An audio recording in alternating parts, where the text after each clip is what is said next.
I'm Tammy Dana-Bashan, Mayor of Rowlett. And I'm Brian Funderburk, Rowlett City Manager. Welcome to the March 2021 edition of Spotlight on Rowlett. Rowlett is still reeling from the devastating winter storms, and for some, recovery could take months. Homes and businesses across the state suffered massive amounts of damage, mainly due to pipe bursting. Now that we're in the recovery phase, we'd like to pass on some winter storm recovery resources. FEMA disaster assistance is now available. Both grants through the individual and household assistance programs and loans through the SBA are available. SBA loans are available for both residents and businesses. To apply, visit disasterassistance.gov or call 1-800-621-3362. The Small Business Administration is now offering disaster assistance in the form of low-interest loans to businesses, nonprofit organizations, homeowners, and renters located in regions affected by declared disasters. Apply for SBA loans and find info by using the link shown on the screen. Rowlett residents affected by the winter storms are also asked to participate in the state's damage survey by visiting the link on the screen shown here. This survey aims to help emergency management officials gain an understanding of the damages that occurred. This will then facilitate targeted assistance to be directed to the local level and will also help the state seek federal assistance. We know how stressful this situation is. We're navigating repairs to our facilities too, and we're here to help ensure your repairs are completed safely. Contractors should be aware that building permits are required for any type of plumbing, HVAC, mechanical, and electrical work. If they are removing sheetrock and modifying the framing anyway, a permit is also required. And the City of Rowlett is waiving permit fees for emergency permits. This way we can help our customers and our citizens get through this storm. Also, please vet potential contractors carefully. Unscrupulous scam artists posing as contractors may start going door to door, cold calling to ask if work is needed. Ask questions, check references, get a contract in writing and copies of their driver's license and bonding credentials, and never pay a large amount of money up front. In Rowlett, contractors must register with the city's Building Inspection Department. For permitting and inspections related questions, please email us at buildinginspections@rowlett.com with winter storm permit query in the subject line. The City of Rowlett has implemented a residential leak adjustment policy in place to help Rowlett residents who experience a water leak as a result of this storm event. For this specific unprecedented event, the City of Rowlett will adjust 100% of the abnormal usage on water and sewer services for residents who experienced burst water pipes. Please submit your repair invoice or any receipts pictures you have from parts purchased for the repair to utilities@rowlett.com. or bring it by our office at 4004 Main Street. In addition, utility billing has suspended all utility bill late penalties until March 9th and disconnections for non-payment until March 17th. We often think of police and fire when we think of emergencies, and they certainly responded to everything asked of them during this event. They are always there even during our worst life experiences. But I also want to recognize our public works staff who are not always thought of as first responders. These employees were out in 0-degree weather pumping down sewer lift stations without power, sanding roads and bridges, and turning off water for residents with broken pipes. Between Public Works, Fire Rescue, and our Citizens Emergency Response Team, we shut off 656 water meters at the request of our residents, again in the worst type of weather. And our amazing staff, even in the midst of water pipe breaks and power outages in nearly every city facility, again met the needs of our customers, going above and beyond. Our community partners stepped in to help our community at critical points to make it through this event. Just a few of the stories include the Veterans Resource Outreach Center staff who opened the first warming center even in the midst of their own power outages. Stephen Causey and his team at the Bolorama who had power and were willing to use it for a warming center. CERT and my fellow city council members for assisting with water shutoffs in the extreme conditions. Chris Gazar and his team at Life Message for helping with food needs even though they were closed. Hope in Hand Food Pantry for opening their doors to help feed our citizens. And most importantly, the North Texas Municipal Water District for an outstanding response that provided water at a time when many other water districts were requiring boil orders. Brian, another disaster in Rowlett, and this time it wasn't just Rowlett, it was the whole state, and it wasn't a particular area of Rowlett, it was the whole city. So unprecedented event. I just want to thank you and your staff. When you mentioned a couple of them here in this show, but unbelievable dedication by your staff to get us through this event. Mayor, it's true, and I appreciate that. Our staff, they were in the thick of it, trying to help our citizens, and and who would have realized how many burst water pipes we would have had. And at the time when we're sanding roads and bridges and we're responding to other emergency calls, that had to be done. I mean, as it happened to me too. And even though I was able to turn my water off in about 10 minutes, that was a huge task to clean up after that. And I can't imagine folks that had to go through that where they may have even gone to a family or a friend or a hotel and come back and their water has been running like that for hours and hours. So it was a very tough event, but everybody just kind of pitched in and helped together. Our community partners, as you mentioned, thank goodness for them. Neighbors helping neighbors. Again, Rowlett citizens really take care of their own, and we really appreciate them. Well, every single one of your people on staff were impacted by this event. So it was a little bit different than our past disaster with the tornado in that, everybody was dealing with their own situation and their own family and making sure their home was safe and their family was safe and helping out with the city. So, our hearts just go out to so many of our residents that are still suffering from this. I spent a day and a half going door to door with CERT, shutting off water, and it was just heartbreaking. And we couldn't spend much time at each house helping, console them because we had to get to the next house to shut off water. But it was heartbreaking to see the damage that was going on. And again, we're very fortunate in Rowlett that, so many people do have insurance, but not everybody will. And that's one of the reasons why I'm so grateful to the state and to the federal government for declaring this a disaster area so that our people can get help. We want to take a moment to reflect on the catastrophic effects on human life, our community, and our economy due to the COVID-19 pandemic. Public health orders to social distance and stay at home have created unimaginable challenges for small businesses, workers, and schools, all of which are working to comply with limited resources. School districts, teachers, students, and parents continue to grapple with the challenges of distance learning and are working tirelessly to prevent learning loss. Local and state governments, health departments, and public servants have taken bold actions to protect residents, support struggling economies, and find innovative ways to provide services. Essential workers continue to provide critical services to protect communities and save lives, sacrificing their own health and safety. And we have lost lives, too many lives here in Rowlett. Each life lost leaves a hole in the hearts of loved ones, family members, and our entire community.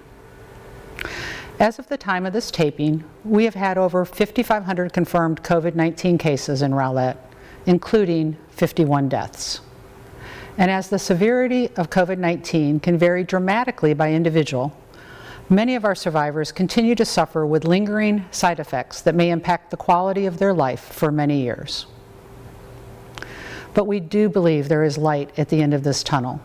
With safety measures our residents continue to employ, and with the continuing increased availability of safe and effective vaccines that were remarkably developed in record time.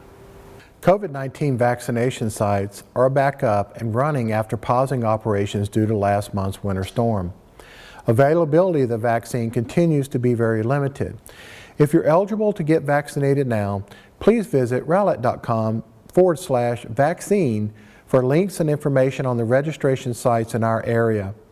There's also a link to the Texas COVID-19 vaccine availability map, which is updated with approved providers who have received vaccines. Once you register, you will be placed on a wait list and will be provided further guidance at a later date as to when to arrive to receive your vaccination.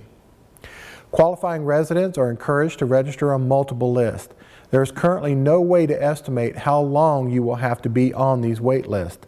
We do not know how many doses of vaccines each hub will receive on a weekly basis. If you know someone who is eligible for the vaccine but doesn't have internet access, please let them know that they can call 211 for a referral to a local vaccine provider, or call the Rowlett Action Center at 972-412-6100. The city has also created a COVID-19 vaccine FAQ available through our website. It contains links and contact information for registration sites, as well as a list of commonly asked questions and concerns. We think you'll find it highly useful. And according to the Texas Department of Health and Human Services website, spring 2021 is the best estimate of when vaccines will be available to the general public. But that could change. It all depends on vaccine production and how quickly other vaccines become available. Again, please check rowlett.com/vaccine regularly for updates. And the Texas Department of Housing and Community Affairs has announced the launch of the Texas Rent Relief Program. To submit your application and for a list of guidelines and qualifications, visit texasrentrelief.com or call 1-833-989-7368. Dallas County is also providing emergency housing assistance. This program provides short-term rental, mortgage, and utility assistance to low-income Dallas County residents living outside the city of Dallas who are economically affected by the spread of COVID-19.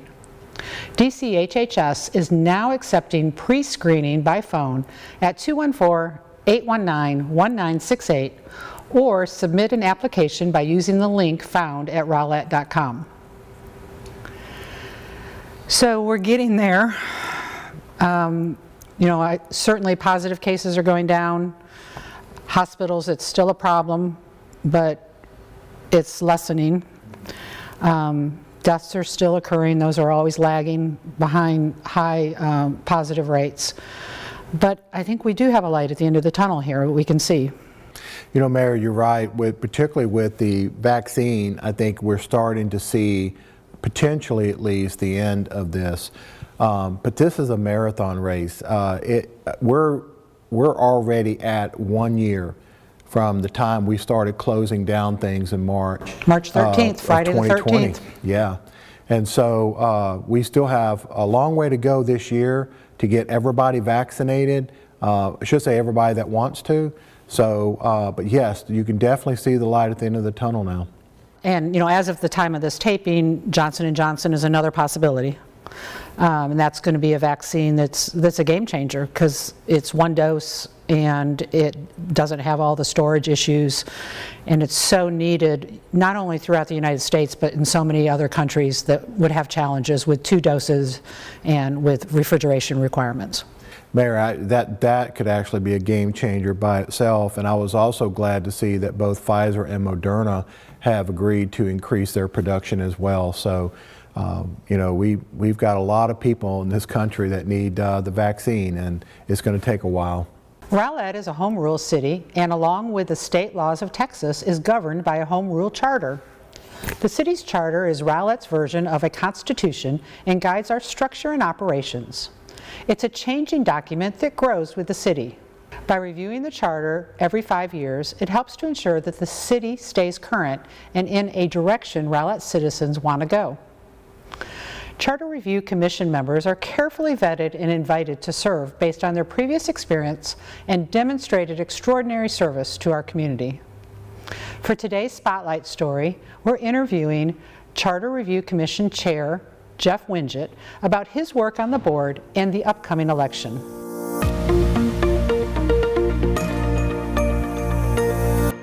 Welcome to the show, Jeff. Thank you, Mayor. Happy to be here. So, if you could tell us just a little bit about the Charter Review Commission this year, who it was comprised of, and how you operated. Well, Mayor, we had several members that were on the commission this year, and we're all citizens that volunteer and were appointed by the City Council to make decisions regarding the charter.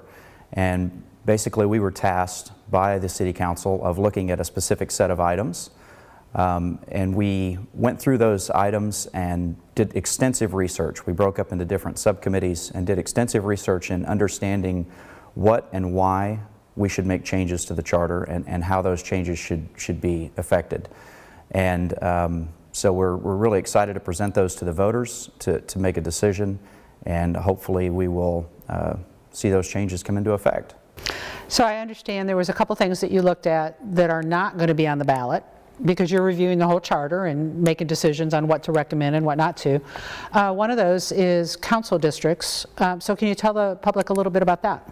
Absolutely. So Mayor, we looked at council districts very carefully because in the past, council has expressed a desire to break up the city into different districts and to have a different area represented by a specific council member as opposed to all of our council members and the mayor being elected at large. One of the reasons that we didn't do that specifically was as a result of this last election that we just saw. We only had 4 candidates for the 3 positions that were open, and we felt it would be really difficult for us to fill spots throughout the city when we have such a low number of candidates willing to put themselves out there and run for election as a council member. And quite frankly, our residents can go to any council member for assistance, and that has worked historically. It gets a little bit difficult sometimes, and I'm one of those that think we should be in districts. I'm in the minority there. But you know, I think the Charter Review Commission kind of looked at this of maybe we're a little bit too small for it still, and that it's maybe something in the future. Absolutely. That's something that I think we could consider down the line as the city continues to grow. One thing that's really important is that our citizens can always reach out to city staff. You know, we do have staff members that can resolve a number of issues without having to specifically go to a council member. You can reach out to the Citizen Action Center via email or phone, and they will be happy to address your concerns. And as the mayor said, any council member is more than welcome to address a concern or engage with citizens throughout the entire city, which does, again, add to the workload, but makes council much more accessible, I think. So another topic that you looked at that's not on the ballot in May is changing our timing of our local elections. Now we do them in May, and you looked at the possibility, your board looked at the possibility of moving that to November. So can you talk a little bit about that? Absolutely. The commission looked very closely at that, and you know, this past election year was historic in that we had the highest voter turnout that I think the country or the nation has ever seen. And one thing that we gleaned from that was that voter turnout during this past election was so much higher than it was in our previous elections. And there's a real concern about that voters are going to the polls simply to vote on a presidential matter or a state matter and not necessarily being completely informed about our local issues. And so there's a real concern that voter turnout doesn't necessarily equal what's best for our city. So to that effect, we are making the recommendation that we leave the election currently as it is in May of every year. You know, the real important thing there is, you know, we are not partisan. Local elected officials represent our entire city. And when you move local elections to a November election, it really becomes a partisan issue. And that's difficult for communities because we don't want politics to enter into our local decisions. You're absolutely right. And you know, people that are making their way down a ballot and they get to a name where they don't see a D or an R after a name can be a little bit confusing and a little bit unnerving because they're voting straight party ticket, which is totally fine. But on a local level, we could have 4 or 5 candidates for a spot, for a position.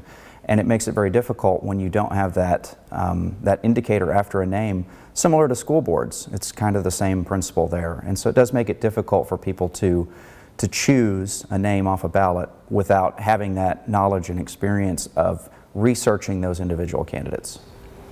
All right, so for now, local elections are going to stay in May. So there are some things that are going to be on the ballot, and I think we'll just talk about those one by one. One of them that you looked at very extensively was term limits for council members.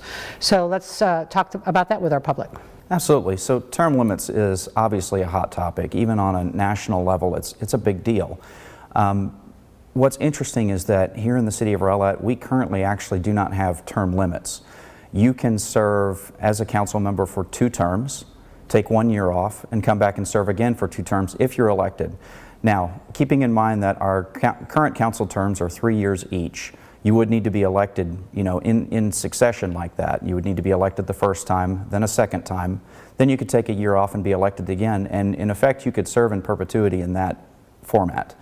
What our commission is recommending is to change the format of those term limits. And so what we are intending to do is to have 3 consecutive terms that a council member could serve, and then that's it. They couldn't serve anymore as a council member. Now, they could, in effect, run for mayor at that point and serve an additional 3 terms, but the cap on years of service is 18 years. So the key reason that we are doing this is we are looking at the impact that we can have on a regional basis. So Mayor, as you know, many boards and commissions and regional committees and those types of things have tenure requirements to be in a leadership role. And so it can be very difficult for a council member or the mayor to serve on one of those intergovernmental bodies without the tenure to be in a leadership position. So having someone only serve as a council member for 6 years really does limit the impact that our city has on a regional level and the impact that we can have statewide. Yes, I serve on North Texas Council of Governments, and I think I'm the first representative from Rowlett that has ever served on that regional board, and it's a very important regional board. And, I'm concerned in a year and a couple months that we're not going to have representation on that board again. So it is important to make sure that we have that availability of tenure for regional decision-making and regional cooperation. But it is so important to recognize that today's provisions in the charter really are not true term limits. That's correct, and that's one thing we looked at very carefully and have tried to emphasize out to residents that have had questions about the term limit issue, is that currently we don't have term limits. So in effect, we are implementing term limits where none existed previously. And I think that is a really important part of this discussion. There's really 2 pieces to it. It is term limits and it's also representation. And I think the recommendation that the Charter Review Commission is making benefits the city on both fronts. Thank you so much. So another area that y'all looked at is compensation to council. So what are you all recommending for that and what's on the ballot? So council is in effect doing a full-time job that they have been elected to do. And for many of our council members, they have a second job that they are also doing. And that's really the job that pays the bills. But what we're looking to do is to increase the compensation commensurate with the work that they've been elected to do.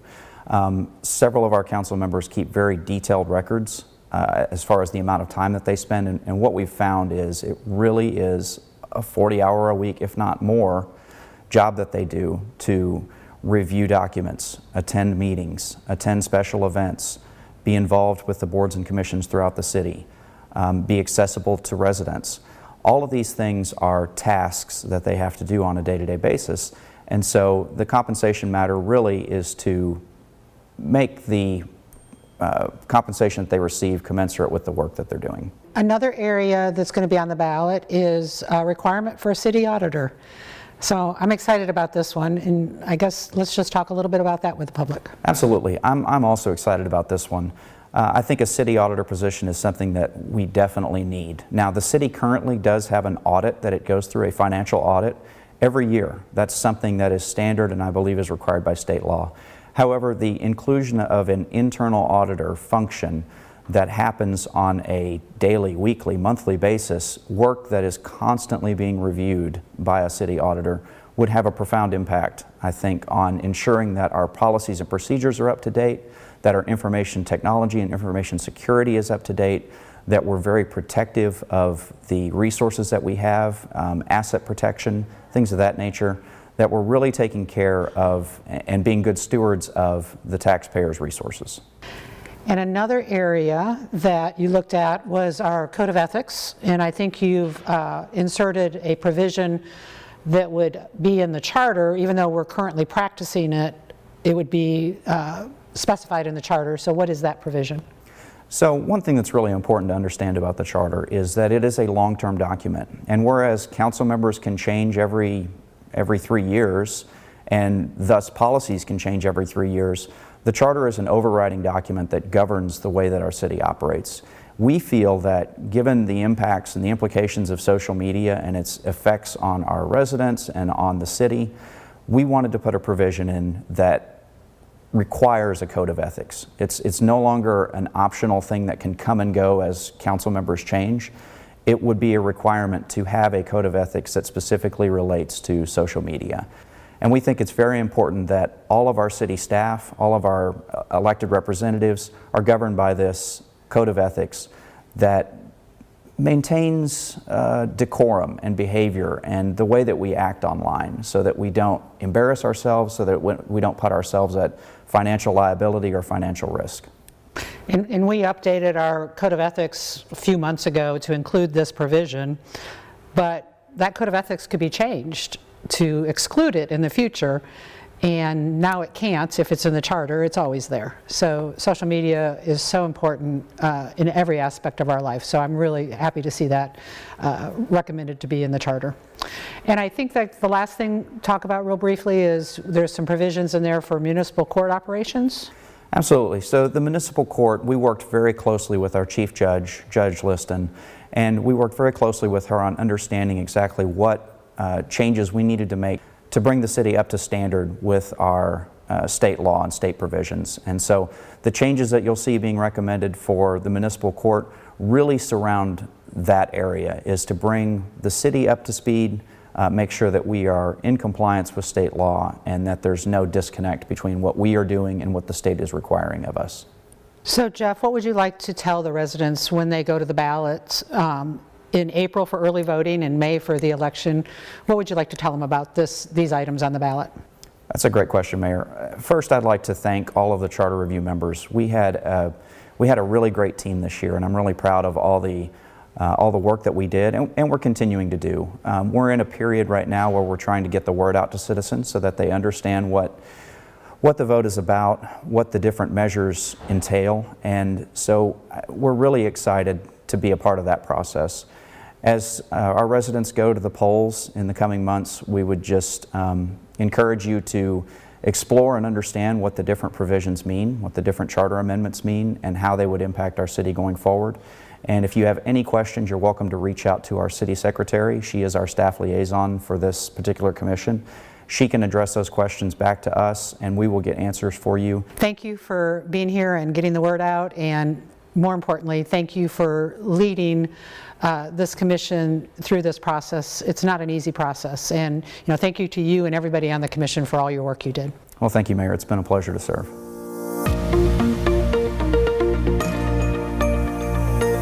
For City Council and Planning and Zoning meetings, the City of Rowlett will be moving to a hybrid meeting format this month, following almost a year of virtual public meetings due to the COVID-19 pandemic. A hybrid meeting combines participants in the Rowlett City Council chambers with remote participants via video conference. Safety practices and measures will be in place for all in-person attendees, including newly installed plexiglass dividers. With this hybrid meeting solution, at first, we will still have no in-person public input. To provide comments through email, please send your comments to citizeninput@rowlett.com by 3:30 the day of the meeting. And state whether or not your comment is regarding a specific agenda item or a general comment to the City Council. Your comment will be read into the record during the meeting and must be within the 3-minute time limit. If you wish to call in during a public hearing, you may use the phone number shown on the posted agenda and enter the meeting ID number listed. Meeting agendas are available at rowlett.com, and all meetings, including the hybrid meetings, are live streamed to the city website on rowlett.com and televised live on Channel 16 through Frontier and Spectrum cable providers. After the initial live broadcast, meetings are available on the city's streaming video page by 12 noon the following day. If you have any questions, please contact the City Secretary's office at 972-412-6115 or at citysecretaries@rowlett.com. So, Mayor, we are moving to the hybrid format. It has been a long year of strictly virtual, and of course, the technology has caught up now so that we can do this seamlessly, which we're going to try on March 2nd. But right now, we're pretty optimistic it's going to work pretty well. We've got these plexiglass dividers, and the infection rates are coming down, and this is going to be, as far as the participants, as far as the city council participants and the P&Z participants, it's going to be optional whether they want to be physically here or they want to still do it remotely. So it's a step in the right direction, and it's so important that we're able to get together in one room when we're making decisions for the city. There's just a lot of synergy that happens, but thank goodness we've had these remote capabilities during this past year.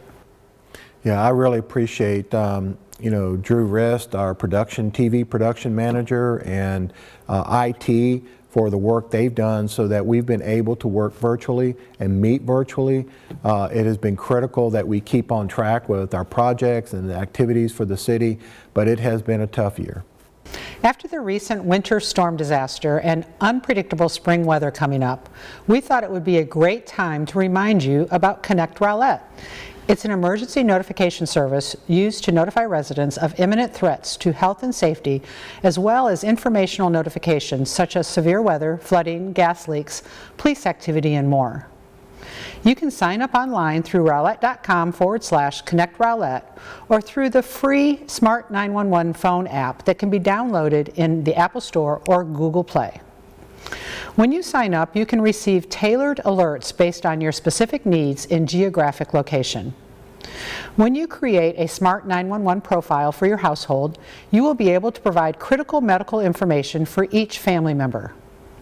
When anyone in your household calls 911 with a phone associated with your safety profile, your profile is automatically displayed to the 911 call taker, providing additional information for our first responders. In addition, the City of Rowlett offers many other avenues of communication to keep you informed. Rowlett.com and the city's departmental Facebook pages provide residents with latest, most accurate information. Both the website and the city's Facebook pages have been critical sources of information during the pandemic and the recent winter storm. You can also subscribe to our weekly and monthly newsletters, and you can have them sent directly to your email. Please visit Rowlett.com to sign up for these newsletters and for links to the city's various Facebook pages. It is the best way to stay connected. So Brian, I was going through, yesterday, I was going through the communications the city made during the storm event, and it was huge and comprehensive. You did a special Friday at 5 newsletter right before the storm hit. The social media notifications were right on point, very timely. We just need to get our residents to go there. And I know it's hard during an emergency. You want to figure everything out, but it is the one-stop shop to get all the information in our city. Mayor, we did find, though, that quite a few posts were shared by almost a record number of people, or who commented on those posts. But you're right, it's, so many people could get their information really in just one spot, because we constantly, produce that information for, the electrical outages and water.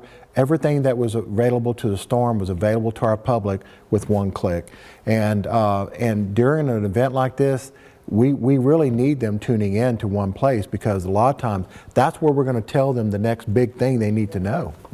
And you were managing that situation, I was managing that situation. We're working with the communications people in your city, make sure you do this, make sure you do that. So it's very, very important our residents know that's the place to go.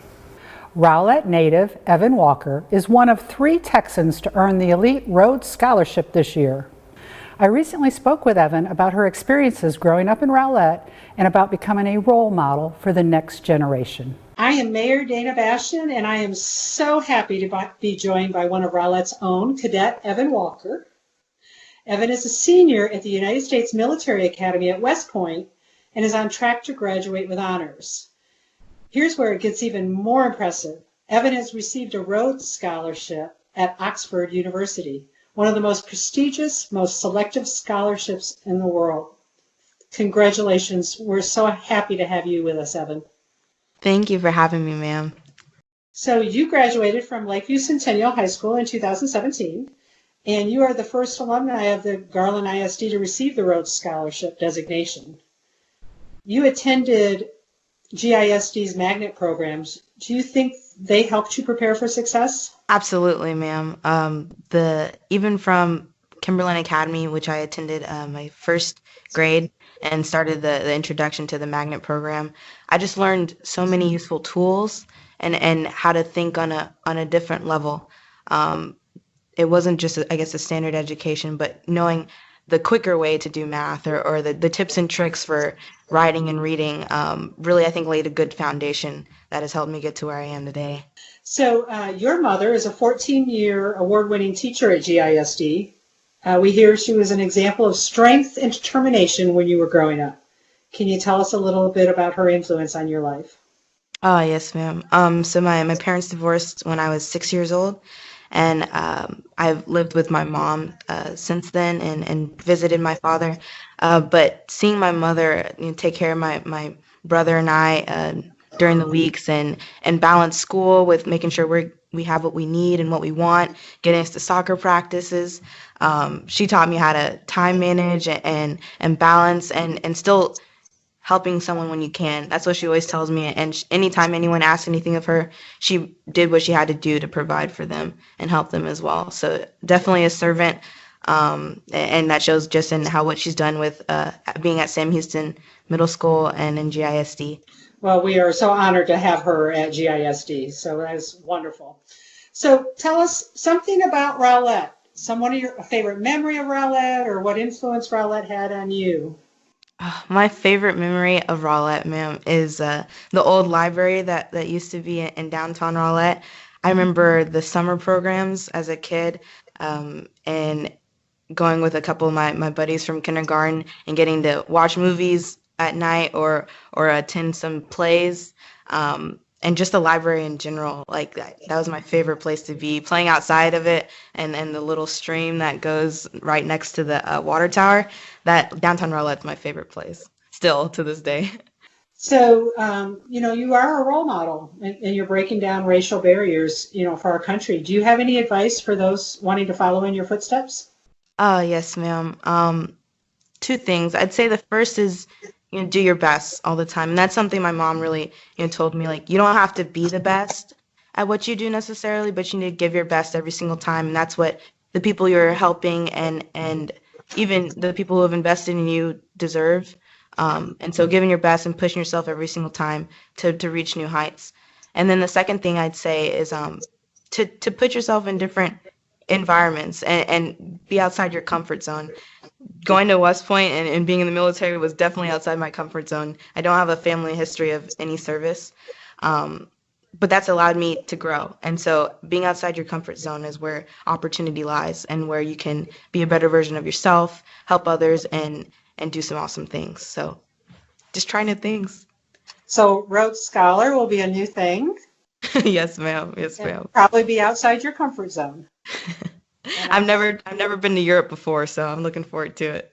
Well, we know you will shine, and we are so proud of you and so happy to be able to share this with the citizens of Rowlett that, we have a Rhodes Scholars in our midst. So thank you very much. Much success to you. And when you come back in town, come see us downtown because we would love to see you in person. Absolutely. Thank you so much, ma'am, and for all your help in making Rowlett such an awesome place to be in and from. I'm very proud. Yes, please send that word out to the world that Rowlett's a great place. So thank you, Evan. Congratulations and good luck to you in everything you do. Thank you, ma'am. After being canceled last year due to the pandemic, Rowlett Sings, the amateur singing competition open to all residents, is back. This year, the contest will be presented and judged in a virtual format. The contest will have 2 rounds, a preliminary round where the contestants submit a performance video, and a final round where performances are professionally filmed and recorded. The final round performances will then be edited together and shown virtually. A trophy will be awarded to each first, second, and third place winner. And winners may be invited to perform at a city function at a future date.